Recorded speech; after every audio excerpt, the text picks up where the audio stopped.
అనంత కరుణామయుడు అపార కృపాశీలుడు అయిన అల్లాహ్ పేరుతో ప్రారంభిస్తున్నాను. బావి నీరు శుభ్రం చేసే విధానం. బావి పూర్తిగా అపరిశుద్ధం అయినప్పుడు వీలైతే ఆ బావిని అపరిశుద్ధం చేసిన ఆ అశుద్ధ పదార్థాన్ని మొట్టమొదట తీసివేయాలి. ఆ తరువాత ఆ బావి నీరంతా తోడేయాలి. నీరంతా తోడటం అంటే తోడేసిన తరువాత చివరన బొక్కెన వేస్తే అది సగం కూడా నీటిలో మునగరాదు. కానీ బావి చాలా పెద్దదై నీరంతా తోడటం వీలు కాకపోతే, లేక ఎంత తోడినా తిరిగి అంతే నీరు వేగంగా ఊరుతూ ఉంటే మొదట ఆ బావిలో నీరెంతుందో అంచనా వేసుకోవాలి. ఆ అంచనా మేరకు నీరు తోడేస్తే చాలు. అయితే ఈ అంచనా కట్టేవారు అనుభవం ఉన్న ధార్మిక ముస్లిములై ఉండాలి. ఈ విధంగా అంచనా కట్టే వ్యక్తి లభ్యం కానట్లయితే ఆ బావి నుండి 300-350 కడవలు లేక బొక్కెన్ల నీరు తోడివేయాలి. బొక్కెనైనా కడవైనా సాధారణంగా మనం వాడేవే కావాలి. మరీ పెద్దది కాకుండా మరీ చిన్నది కాకుండా ఉండాలి. అపరిశుద్ధమైన బావిని శుభ్రపరిచేవారు తమ కాళ్ళు, చేతులు, శరీరం లేక చేద, త్రాడు కడగనవసరం లేదు. నీటిని తోడుతున్నప్పుడే వారి కాళ్ళు, చేతులు వగైరాలు శుభ్రపడిపోతాయి. ఏ పరిస్థితుల్లో బావి అపరిశుద్ధమైపోతుంది? పావురం, కోడి, కాకి, పిల్లి లేక అంతే పరిమాణం గల ఏ జంతువైనా పక్షి అయినా బావిలో పడి మరణించినప్పుడు అది ఉబ్బటం కానీ చిట్లిపోవటం కానీ జరగకపోతే ఆ బావి మొత్తం అపరిశుద్ధం కాదు. పైనున్న నీరు మాత్రమే అపరిశుద్ధం కాబట్టి 50 లేక 60 బొక్కెనల నీరు తోడివేయాలి. ఇదే విధంగా ఎలుక, పిచ్చుక లేక అదే పరిమాణం గల పక్షో లేక జంతువో పడి మరణించి కుళ్ళిపోవటం జరగకపోతే పూర్తి బావి అపరిశుద్ధం కాదు. ఈ సందర్భంలో 25-30 బొక్కెనల నీరు తోడివేస్తే బావి శుభ్రపడిపోతుంది. కానీ పడిన జంతువు ముందు తీసివేయాలి. అలా తీయకుండా నీరు తోడివేయటం నిరర్ధకం. ఆ జంతువును లేక పక్షిని తీసిన తరువాతే తిరిగి అంత నీరు తోడివేయటం అవసరం. బావి లోపల చనిపోయిన ఎలుకో లేక ఇతర జంతువో కనబడగా అది ఆ బావిలో ఎప్పుడు పడిందో తెలియని పక్షంలో, అది ఉబ్బటం కానీ చిట్లిపోవటం కానీ జరగని సందర్భంలో తెలియక ఎవరైనా ఆ నీటితో వజూ చేసి నమాజు చేస్తే అలాంటి వారు 1 రెయ్యి 1 పగలు నమాజులను తిరిగి చేసుకోవాలి. ఈ నీటితో ఉతికిన బట్టలను సైతం తిరిగి ఉతుక్కోవాలి. అదే ఒకవేళ జంతువు ఉబ్బటం కానీ చిట్లిపోవటం కానీ జరిగితే 3 రేయింబవళ్ల నమాజుల్ని తిరిగి చెయ్యాలి. ఎలాంటి పరిస్థితుల్లో బావి నీరు అపరిశుద్ధం కాదు అంటే, పరిశుద్ధమైన వస్త్రం కానీ చెట్ల ఆకులు కానీ లేక ఏదేని పరిశుద్ధ పదార్థం కానీ బావిలో పడిపోతే ఆ నీరు అపరిశుద్ధం కాదు. అయితే ఆ పదార్థాలు పడిన తరువాత నీరు నీరుగా ఉండక అది వాడుక భాషలో నీరు అనబడకపోతే ఆ నీటితో వజూ తహరత్ చేయటం సరికాదు.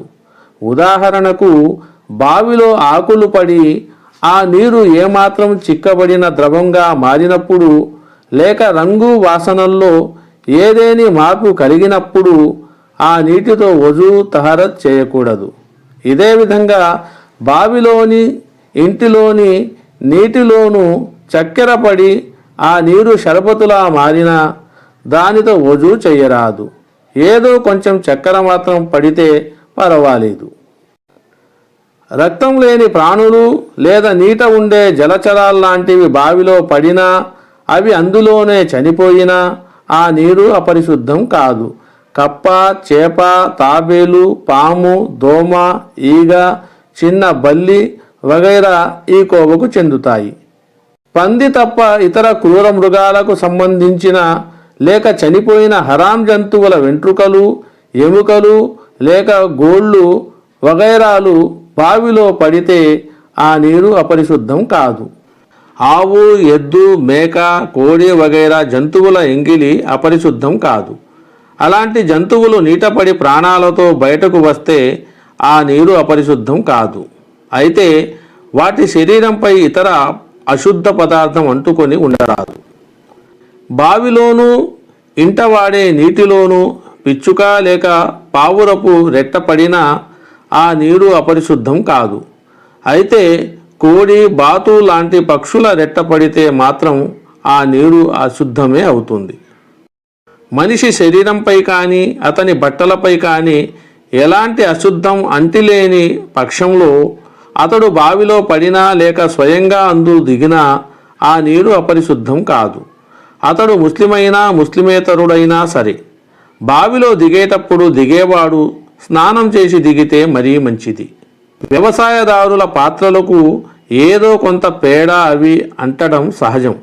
అలాంటి పాత్రల్ని బావిలో వేయటం వల్ల ఆ నీరు అపరిశుద్ధం కాదు. ఊళ్ళో ఉండే బావుల నీటిని పేడ, లద్దెల నుండి కాపాడటం కష్టమే అవుతుంది. ఇలాంటి బావుల్లో ఏ కొద్ది పరిమాణంలో పేడ, లద్దె, మేక పెంటికలు పడిపోయినా ఆ నీరు అపరిశుద్ధం కాదు. అయితే అవే అధికంగా పడినట్లయితే ఆ నీరు అపరిశుద్ధమైపోతుంది. కావాలని అలా చేయటం భావ్యం కాదు. ముస్లిమేతరులు, పసిపిల్లలకు సంబంధించిన ఆదేశాలు.